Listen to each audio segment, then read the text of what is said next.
Welcome to Leadership Coaching. Each week, we explore fresh topics inspired by our coaching clients and our guests to discover the essence of effective leadership. Well, this is the Leadership Coaching Podcast with Dr. Martin Kettlehut, my co-host, also known as Marty or Doc, whatever you prefer. Do you have a preference, Marty? Well, it depends on the context. I see. Yeah. But all of the above work here. I mean, you call me Marty, so that seems best. Okay. All right, Marty. Yeah, when people talk to me about my co-host on the podcast, that when they listen to it, they refer to you as Marty, because that's how I refer to you. Exactly. So that way it would just make things more complicated to do something else. Let's think of that. All right. And my name is Bill Tierney, and I'm a results coach and certified IFS practitioner. Marty's also a leadership coach and a published author. He's got 2 great books out. And so our conversations primarily are focused on leadership, but they are inspired by the coaching that we do. And given that I'm a certified IFS practitioner, in other words, I use the internal family systems model as the template for helping my coaching clients. And Marty uses his what would you say the lens is that you use when you're coaching? I would probably the ontological model. So yeah. Mm-hmm. For those that don't understand ontological, what does that mean? It's about the causal power of the way that you be, the way that you do things, the way that there's a quality to the thinking, like it's depressive or it's uplifting. It's the possibility that it resides in your actions or speaking, and that has causal power that changes things in the world. So that's what we focus on. Yeah. And there's absolutely a parallel and intersections of the internal family systems and ontology. Mm-hmm. Mm-hmm.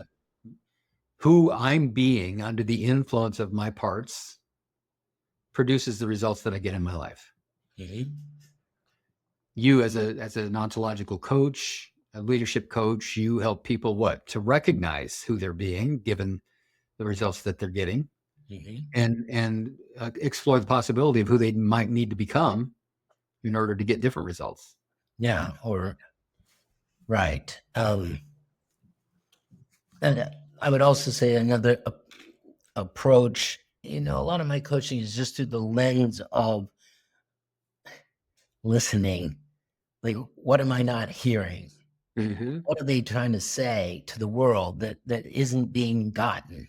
This has been really the lens through which I've looked at coaching from the very beginning, because it was as of the stories I've told here about how when I was first really listened to deeply, it changed my life. And so that's what I attempt to bring to every coaching conversation, is a deep listening, because that's what moves things forward. And then ontology, again, I'm noticing there's a pattern here. I choose lenses that produce a difference, that make a difference. Yeah. As you're sharing that, I have a story to tell that really validates what you just said, that really having someone really listen, to feel listened to feel heard, mm-hmm. changes things. To be told doesn't change so much. Right. Not without a lot of pressure and effort. So this story maybe reflects both of those. As a mortgage loan officer, surviving the 2008-2009 financial meltdown that we had in the country, mm-hmm. and the world, my commissions dried up. People were too scared to buy homes for a good solid year.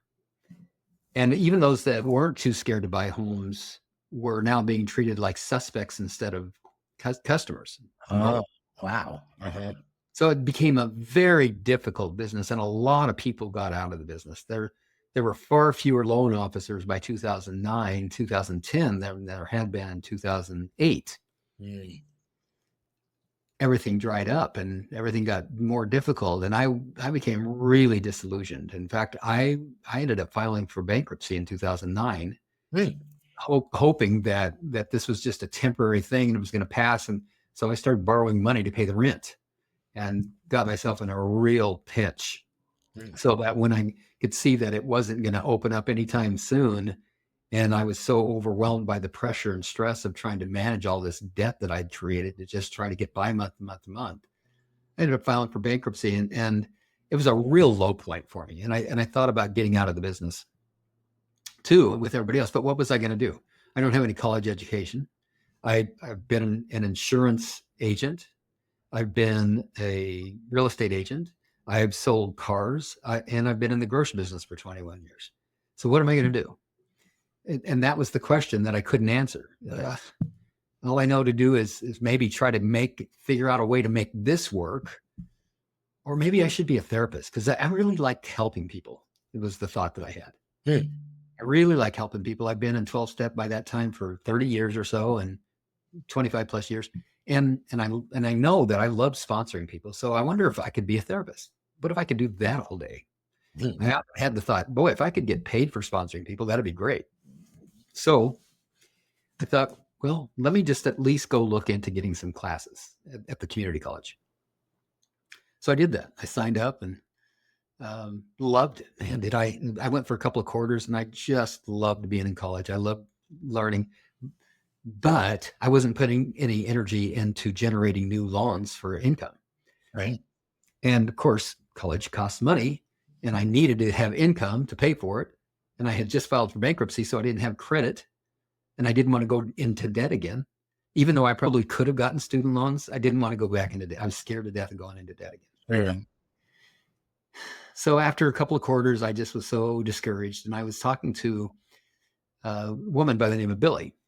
And Billy, and I told Billy, and I thought she said, yeah, you'd make a great therapist, but yeah, you're right. It's probably going to take you 8-10 years. You're going to be 70 years old by the time you get your master's, and then you'll be ready to retire.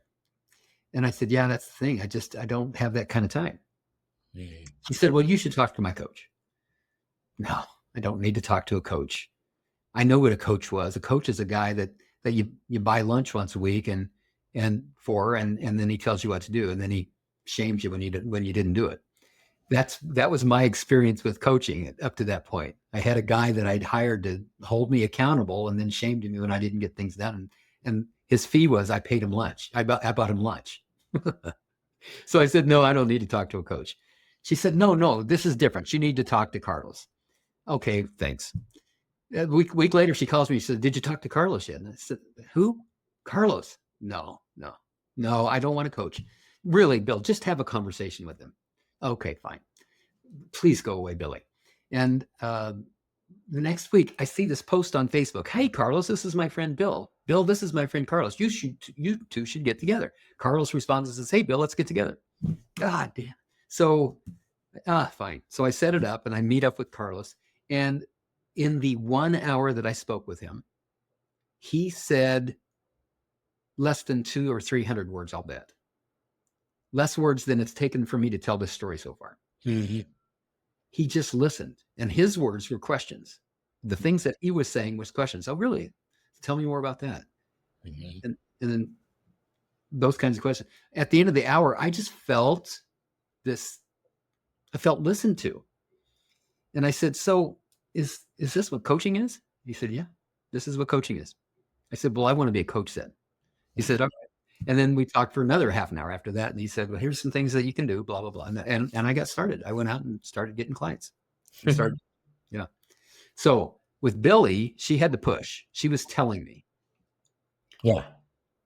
Nothing changed until she so overpowered my resistance that I was willing to finally do what I didn't want to do. And that was talk to Carlos. Mm-hmm. Lucky for me, talking to Carlos worked really well because Carlos listened. Yeah. And then I wanted something from him. And my whole life changed dramatically from that point on. Huge, huge turning point in my life. Thanks for letting me tell that story. It's fun. Well, and it also, shows at least two different ways to lead, right? You can lead by pushing or pulling like Billy did, or you can lead by asking and listening and seeing where the client needs to go, or where whoever could be your husband or your son, where the conversation needs to go for them, right? Now, this takes us to the topic that we were going to discuss today. We are 11 minutes into the conversation already, and I haven't even introduced the topic. So far, maybe it sounds like we're going to talk about the study of being, ontology. Or maybe it talks about, maybe the topic is listening for leadership. Great topic. But what we had decided to talk about before we hit record today was safety. And I had just finished telling you about a new client that came into a group today and how I wondered whether or not that client would be a good fit. When I said by the end of the session, I could see that they were a good fit. You asked why. What made you realize that they were going to be a good fit for the group? And when I answered your question, really at the core of my answer was they felt safe enough to transparently disclose in the group so that they felt safe enough to connect with the other participants in the group. So that's what I want to talk about is safety and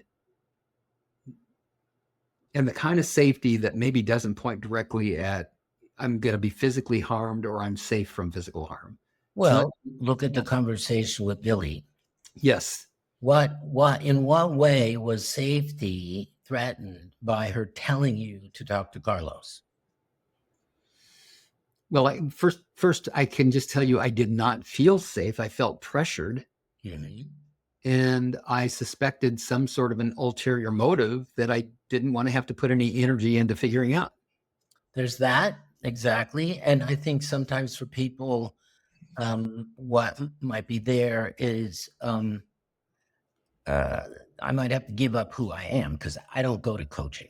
I don't. Yes. Like I would have to be somebody else, and that feels unsafe to be somebody other than who I am. Yes. That is my identity. A really good point. I see myself as someone who doesn't do coaching. Right. Because we know what coaching is, and I know how it works, and that's not me. So if you tell me to do coaching, you're telling me to give up my identity. That's pretty threatening. Right. And to go against what feels to me like a sound decision based on experience. I've done coaching before. Given that, I've already made a decision. I see no value or point in talking to another coach ever again. Yeah. Well, and it's similar. I've had a number of coaches since I became a coach, and some of them, I don't know why, but they feel like in the first meeting they have to give you something wild and crazy to do. Like that's going to make you think that they're good or that you're in for some real results here or something. I don't know. And it's just like the biggest turnoff because what? That's not me. I'm not doing that. So they would give you something wild and crazy to do, like well out of your comfort zone. Yes, exactly. And that's definitely, by the way, a style of coaching. That's not the way you coach because you've coached me. I know that. And because we've had all these conversations about how you coach others, I know that that's not you. And that certainly isn't me. Right. And it feels, I would think that unless you're, like Evel Knievel, willing to just, drive your motorcycle off a cliff, that's going to sound very dangerous. Like, you want me to call 50 people every day or You want me to go up to this person and say something I would never say? Like, forget it. I'm not going there. This is dangerous. In This my That was a philosophy that was taught in the coach training that I had. And that was called ontological coaching too, by the way. Now, what I understand, he probably also that training would probably not have described what ontological means the way I did at the beginning of this conversation. I think they would. However, their approach to helping people shift their ontology is dramatically different. I see. It's much more like what you're describing. Let's have you go do something that's so far out of your comfort zone. And I know that the reason their intentions are very good, because having me do something outside my comfort zone is going to drive up, I'm going to use the language that I learned, that it's going to drive up my survival mechanism. And if I can drive up my survival mechanism, then I can see it. If I'm not driving up my survival mechanism, it's operating in the background and I'm not even consciously aware of it. So let me drive it up so I can see it and now confront it. Now, what do I do when I do confront it? Now, that's another thing. That's another. Now that we see what that survival mechanism looks like, and the different pieces and parts of it that make up the mechanism that have you surviving, now let's look at how that gets in your way. And now that we see how it gets in your way, logically, let's just talk ourselves out of it. Let's stop doing that thing. And for me, that doesn't work. Yeah, it didn't work for me in piano either, or band. I played in band. Like if throw down the Wallenstein Sonata in front of me, I'd just be like, ah. But if you gave me like the first 10 measures, or just the bass to practice for a week, then I could get that in my hand. And, okay, I got a piece of this, that now we can build on that. Right. And I now that we're talking about this, I noticed I had a coaching call with a guy this morning, and one of the things he needs to do is call more people, get on the phone and connect with more people. And so we were looking at, I'm recognizing in hindsight, what would be those first steps? Like, what would you do first? Like, figure out what you want to say, who you want to be from an ontological point of view. What would be something reasonable that you could commit to this week and see how it goes? Those kinds of things. It's like laying a few papers down to start to get you on the way, rather than just go do something totally outside your comfort zone. Right. Give them something to do to practice the baseline and get that much for the first 10 stanzas in. Yeah. And so that's a very, you might say, well, that's pussyfooting, or that's too soft or something. But it gets the ball rolling. It gets people on the path rather than scaring them away because of the lack of safety. There we go. That's what it's about. And it's an internal safety. Do I feel internally safe? Now, what I understand, and you do too, because you've been around IFS so much, and because of all the work that you've done with the inner child and all the work you've helped your clients to do with inner child, you recognize, I believe, correct me if I'm wrong, that if it doesn't feel safe inside, it's probably from something that's incomplete or unresolved from the past, something painful, scary, or hurtful that happened. That's still not complete, that still hasn't been healed. We don't need to understand that, though, to recognize that when we have an inner discomfort that is resisting whatever it is that we're telling ourselves we should do, or that we need to do, or that we must do, that while we can muster up the willpower, we could call it that, or what I would say in IFS is, while we can empower those parts of us that can make us do what we don't want to do, and we can make some apparent progress in that direction, the progress is going to be temporary, and the cost is going to be great. The cost and energy is going to be so great that there's not going to be sustainability. There won't be enough remaining capacity after the initial effort to make myself do what I don't want to do, to sustain the effort long enough to actually get the result that I want. And even if I do, I'm going to be so exhausted that I will never repeat it again. I'll do anything I can to avoid that process again, because it's so painful and so exhausting. May I just make two comments about what you just said? Absolutely. And, because I'm trying to listen from the listener's point of view as much as I can here. The first comment is that, on what you just said, that I think we've been taught, we picked up this point of view that it's supposed to be hard. Life is hard. Going to work is hard. You're gonna take effort. It's about being willful and muscular. Like that's what life is. And so I think sometimes, the client might think, well, I guess that's what I gotta do is identify with those parts that are used to, you know, battling the world.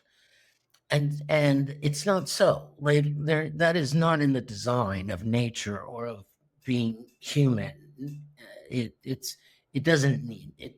Life doesn't need to be hard, and that's a falsehood. I don't know if it's cultural or historical or what, but that's I would question that seriously, that it needs to be hard. The other comment I want to make, we can talk more about that if you want, but is that you are a very self-aware person, and so for you feel a discomfort inside. I think for many people, including myself, by the way, I just react like I'm unsafe, and so I thrash out. You know, Mm. I say something mean or you know, make an excuse, or like I don't have that. This isn't feeling safe. I just go right to the boom reaction. So I think there might be other listeners out there that are more like me. Yeah, yeah, absolutely. I'm sure there are, and thank you for acknowledging that I'm. How did you say it? I'm aware. I'm self-aware, and I am so much more self-aware than I used to be. But uh, I'm thinking about the book that I'm writing right now, which is my memoir, and I'm at the place in my book where I'm describing what life was like for me as a young man in my early 20s. And I'm just, the more I write about it, the more I remember, and write about it, the more I remember. And I'm just reminded of how blind I was, how completely unaware that I was. Oh, me too. Me too. At 20, I mean, I was madly in love during the first like 24 to 34. I was very much in love. Um, and but when I think about the way I was living my life and the way I was in that relationship, I didn't have a clue. I've met a few really enlightened early 20s. I have too. Blows me away when I meet them, because I think what's expected, what we should really expect from ourselves in our 20s, is that we can't possibly know what life will show us later. Mm-hmm. And that whatever others might judge as arrogance, like that we would boldly go into the world as if we can accomplish just about anything. Mm-hmm. I think that's great. I think Sure. it's great that we have that. Yeah. We yearn to have it again, don't we? It looks, yes, because it looks like courage. It looks like power. It looks like fearlessness, and it kind of is for a lot of people. Mm-hmm. It does take courage. They feel the fear and do it anyhow. It does feel, or at least look like, fearlessness. Yeah. So anyhow, what I want to get back to is your comment about that. Maybe some of the listeners don't like what you're saying is true about you, aren't as aware of what's happening inside.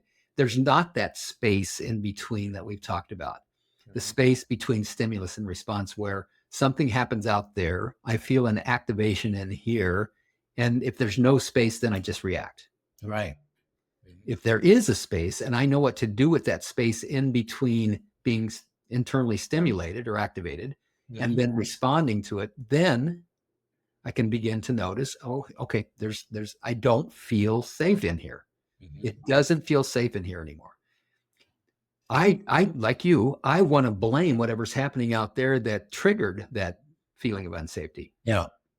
But there are more times than there used to be. I'll say it that way. That that first of all, I've developed the space. I've really developed the skill of pausing Yeah. more often than not when I get activated, and measuring what I want to do it before I do it. I think this is one of the most valuable things. Nobody comes to coaching asking for it, but it is one of the most valuable things that a coach can impart to a client is developing that space, right? But developing the ability to see what's going on inside and choose how to respond, rather Yes. than to just be, a stimulant's response to life. Mhm. No, that sounds pretty hard, doesn't it? Sounds like, how the hell do I do that? Mhm. If what life has been for me is being activated by the irritations of life, and then reacting to it, and then feeling ashamed or guilty or frustrated with myself for the way that I reacted, rinse and repeat. If that's what life has been, Mhm. how do I insert and develop that pause that Bill's talking about? Mhm. Sounds impossible, doesn't And it? what would you say? Like, do you, or I would say set an intention, first of all. well, I think what might come even before that, that's very, very important, of course. But I think what might come, in my experience, what comes even before setting an intention is noticing the difference between the way I'm behaving and the way I want to be. Yeah.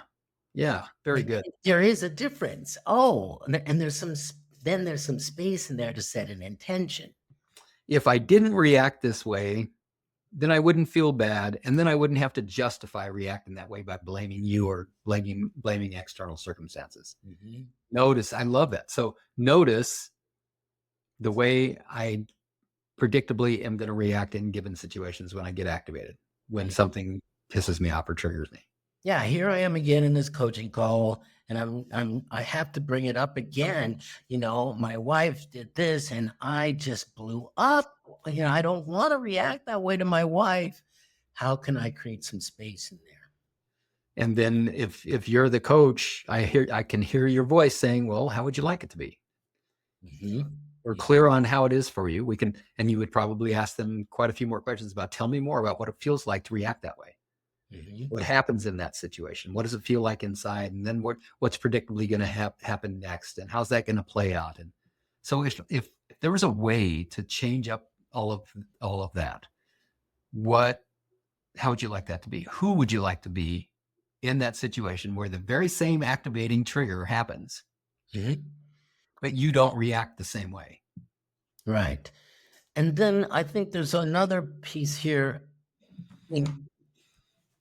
that I'm judging I'm saying these things based on actual conversations I've had. Actually practicing with your coach, because I will often say, what was that? Is that in alignment? Was that reaction you just had in alignment with what you just said you're committed to? Oh gosh, no. Okay, well, let's try it again. And you practice at it. And Yeah. I think that so that when you in the heat of the moment, you've had a few times through this. And so, okay, here we go again. I know how to do this. Practice that baseline. Get Mhm. some body memory of it. That, Right. yeah, that's good. Right. Yeah. And some verbiage that, that feels right. Like, okay, I'm going to use that. I'm going to use that word, um, commitment rather than just, or whatever, intention, or I'm going to use these words because they help me draw out that space that gives me, the ability to respond appropriately. Here's a great example of that. In a coaching group, sometime in the last month, it became apparent that maybe the biggest problem any relationship has is this reactivity that you and I are talking about right now. Mm. Party A and Party B are in relationship with each other. Party A does a thing. Party B has an internal reaction to the thing that Party A did. Said, didn't say, did, didn't do. Party B reacts. And when they react, it lands on Party A.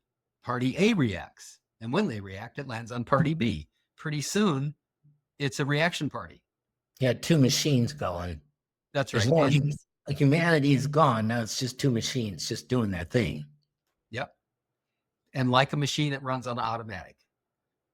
And it continues to run until somebody runs out of gas. And that's usually the way it goes. It continues to go sometimes for days or weeks or months or marriages until somebody runs out of gas and finally says, okay, I just don't have anything left in me. I can't do this anymore. Right. See ya. So you were just talking about practicing. So in a group recently, we talked about all this and that the way to interrupt that automaticity, that machine reaction, is for one of parties, Party A or Party B, to say, okay, can we pause? And during this pause, what I want you to know is something's happening inside for me that's really uncomfortable. And I notice that when this thing happens inside, like it is happening right now, usually what I do is I blame you for it. Like push you away in some way. And I want to do that right now. But I have an intention to do something, to try something different. It's your support. Will you support me in trying something different? And that's the practice. And that what there is to do is different is let's just pause for at least 5 minutes before we resume this. What I'm going to do with that 5 minutes is I'm going to go meditate, or I'm going to go journal, or I'm going to go just sit with my part and ask it, what are you upset about? So this can be a thing between me and my parts rather than a thing between you and I. Yeah. And, I want to take this also because a lot of the clients that I'm working with are in corporate settings, and these things go off in corporate settings too. Yep. And you can think of applying the same technology there. You can you can have a safe word, very appropriately named. Where when it's getting there, when I'm just in reactivity, or we are both just in reactivity, that you call out the safe word. It could be the word pause. It could be, anything, but it's agreed upon in advance. When we get this way, we're not being productive. So when one of us says a safe word, we take a break and we go to our separate corners and do what we need to get back in conversation. By the way, most of those safe words do not start with the letter F. I've tried that. It doesn't work. It doesn't feel very safe for anybody. Right. Yes. Or just having, a regular candor break, a break that is built in to the relationship, this has to be agreed upon in advance. It's like, I love you, and I don't want to just, fight until we can't anymore. So let's discuss this as best we can, and in 10 minutes we'll take a break just to see, are you being your authentic self? Am I being my authentic self? Let's get back into let's just have that built in. And what's needed to reintroduce safety into this space between us, so that we can afford, and so the parts of me can afford to be my true authentic self without that feeling like a risky thing to do. Right. Yeah. So back to your idea of practice alone, just as a strategy without a clear understanding of why you'd want to be saying that thing differently. So in other words, we don't want to practice as a strategy how to say something so that we can manipulate another person to get a particular outcome. That's not what we're talking about. No. It's not a sales pitch that we're memorizing. It's nothing like that. This is a recognition that it just doesn't, I'm using the word safe, and maybe the listener is not kind of connecting with that word as well. So I'm going to suggest some other words that could work. Something inside doesn't feel right is another way to say this. Something's off inside. I'm feeling uncomfortable in here. It could be I'm not feeling safe. Maybe that's apparent what's going on. I'm afraid you're going to hurt me if it's that obvious, but I don't feel right. Something's off inside. I'm feeling squirmy. Triggered. Right. Yeah. And so I need to take a pause. These are other words for which. Right. I'm thinking of Leslie in our episode that we recorded with Leslie. I want to say episode 11. I'm guessing with Leslie and the spiral method. And what if in a corporate setting, when that safe word was used, like can we pause? Or maybe it's just a signal. Maybe it's yes, it could be. That what that means is, okay, let's get back in 10 minutes and let's use protocol 3. So now we pull protocol 3 out, and my job is to say to you, Martin, here's one thing that I really appreciate about you. Mm-hmm. And now you say, now it's your turn. Bill, here's something I really appreciate about you. We've actually created a little bit of safety, but now I'm noticing, and now protocol 3 also includes, when I heard you acknowledge me just now, I noticed that I still am angry and still kind of want to punish you, despite that you have just acknowledged me. Uh-huh. Told you a truth about me. I've given away just something that I've been kind of either hiding or that wants to attack you. Now I'm just going to call it. I'm going to tell you what it is, what's going on, and you do the same with me. And pretty soon, one step at a time, we've created safety again. Mm-hmm. Mm-hmm. Beautiful. We'll call that protocol 3 now. Okay, that's protocol number 3 forevermore. Like the 10 commandments. That's commandment number 3. Mm-hmm. Get out the manual. Okay, protocol 3. Oh, that's right. Okay, I'd like to acknowledge you for. So, I know that we want to also include some information, or start to let the listeners know about the next couple of weeks, what's going to be happening in the podcast here. Great, let's talk about that. Yeah, go ahead. You want to get started to explain that? Well, we're going to bring to a close the theme of leadership. And transform this conversation and this podcast into a new podcast. And it's going to be called True You. True You, exactly. True You. The True You podcast. The True You podcast.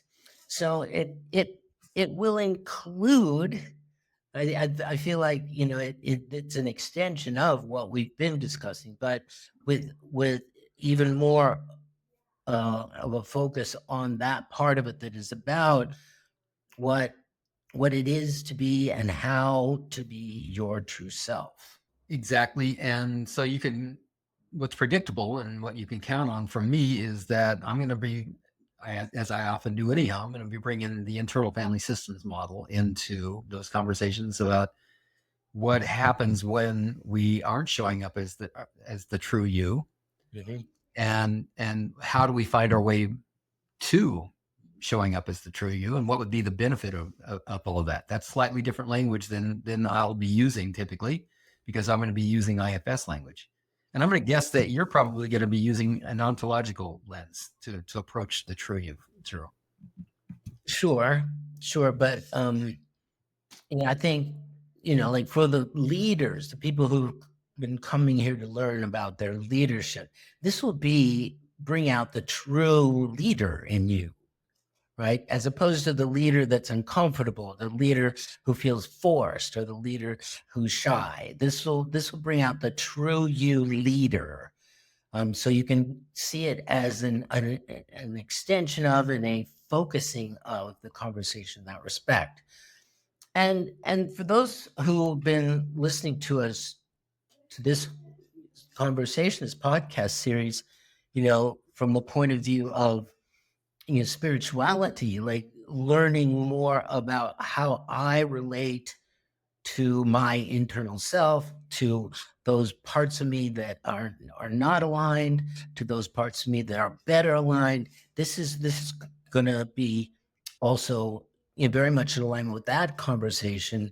The true you, the essence of who you are. How do we bring that out? From a spiritual point of view as well. Wonderful. And so that means that today we are recording to the second to the last episode of the Leadership Coaching Podcast. Mhm. And so next week's episode, go ahead.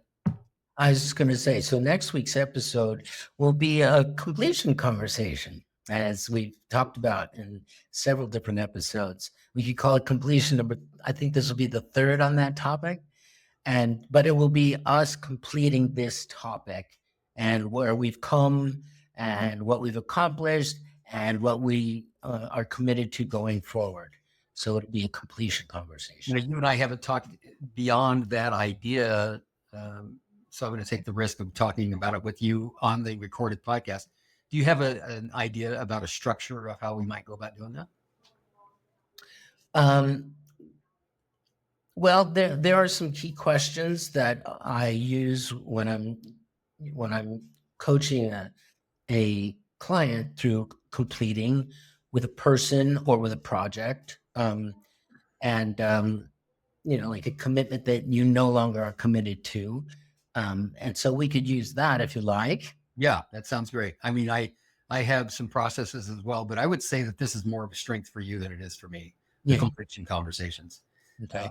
I have designed my own. For example, when someone's leading a group, I ask the person that's leading the group, and I ask the people that will remain to consider a set of 4 or 5 different questions so that they're prepared for a completion conversation that essentially is just an acknowledgement of what they've experienced so far and a more empowering way to say goodbye and to acknowledge this is the end of what we've been doing. And this is what I intend from this point on, if there's going to be an ongoing relationship with the person that's leaving or not. I think that's the core of it, except there's, I think it's important to ask, like, what needs to be let go of as well, like what is so that it's not one of those many conversations that we take with us and it becomes more baggage, right? What is it that we really need to let go of, and why, if it's difficult, why it's difficult to let go of, so that it can be attended to. What's about it? Yeah. So, Great. But that's the basic conversation right there. Great. I'm looking forward to that. Anything else you want to say about the conversation that we had today? About safety. I don't just to reiterate the importance of safety for productive conversation. If you're finding that you're having difficult conversations, that you might look at, well, maybe what's missing here is safety. And if so, what would that look like? Does that mean that you need to reassure the person or create boundaries or talk in a different way, like that you might approach that first? Like, how do I create safety with you so that we can have a difficult conversation? It's one of the main things that has people show up and unwilling to get anywhere in a conversation is they don't feel safe.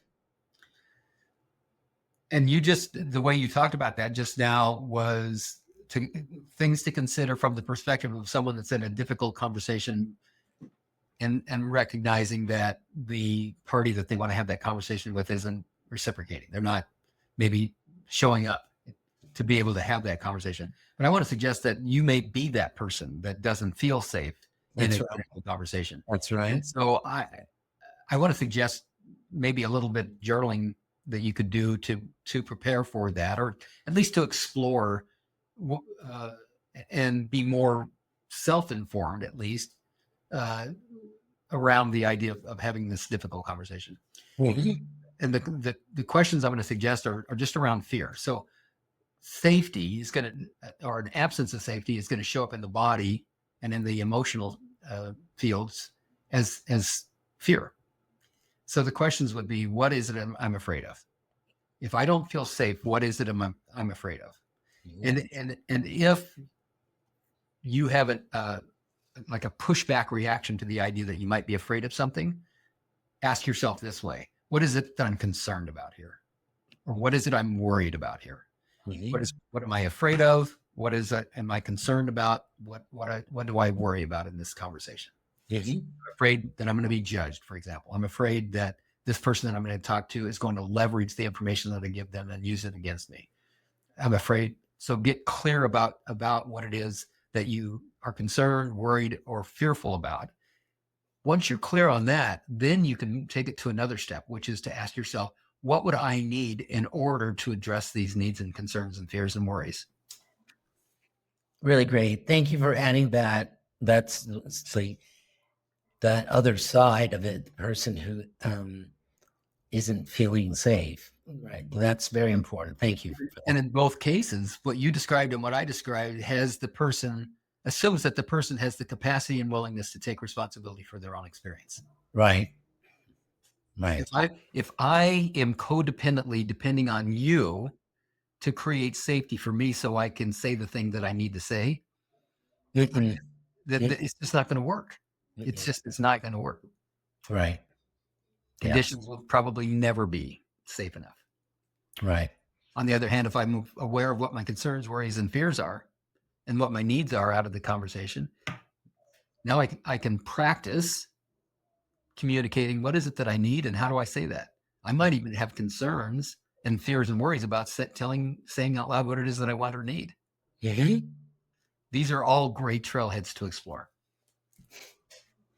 Amen. Until next week. Thank you, Marty. Thank you. Thank you for listening to Leadership Coaching, where we help you learn to lead with confidence and compassion. If you enjoyed listening, please share it. Don't miss a single episode. To subscribe and to get show notes, visit leadershipcoachingpodcast.com.